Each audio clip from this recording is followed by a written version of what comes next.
I mean, the U.S. is one of the leading terrorist states in the world. The guys who are in charge right now were all condemned for terrorism by the World Court, would have been condemned by the Security Council, except that they vetoed the resolution, with Britain abstaining, of course.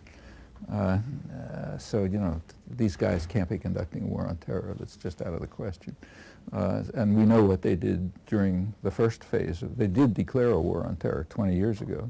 And we know what they did. They destroyed Central America. They killed 1.5 million people in Southern Africa. They, you know, go through the list. Okay, so there's no war on terror. There was a terrorist act, September 11th, you know, very unusual, I mean, real historic event. First time in history that the West was attacked, received the kind of attack that it carries out routinely in the rest of the world, which is a historical event. You know, naturally the West is upset. It's only, we're supposed to do it to others, they're not supposed to do it to us. September 11th did change policy, undoubtedly, not just for the U.S., across the board. I mean, every government in the world saw it as an opportunity to intensify their own repression and atrocities of whatever level they were, you know, ranging from Russia and Chechnya to, in the West, imposing more discipline on their populations and so on, every choice in between.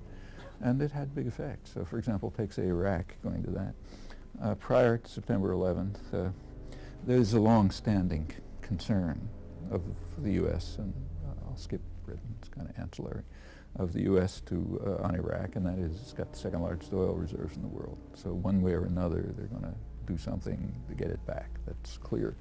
September 11th gave a pretext.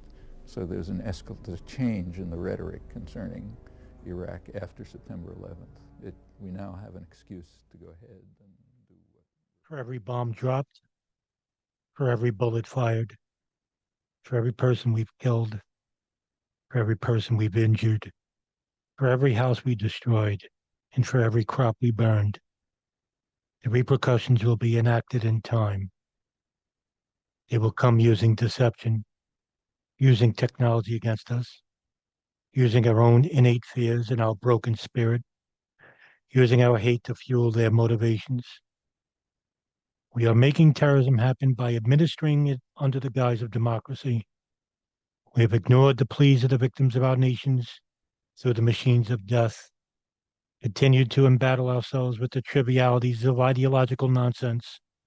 Meanwhile, the true enemy, born from our own foreign policy, are planning for the great act of our retribution.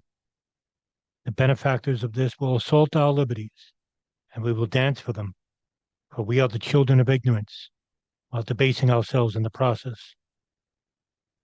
And then cometh our response to the reaction. And as the great Jean-Paul Sartre once remarked, when the rich make war, it's the poor that die. Those who have elected to lead us will make us blind, deaf and dumb to our inflictions, and those inflicted by our masters, and the inevitable plead of ignorance will come about once again. Why do they hate us so? It's because we hate ourselves. The masters and the terrorists are the ones and the same, and we haven't hated them enough. And for this, we will die accordingly.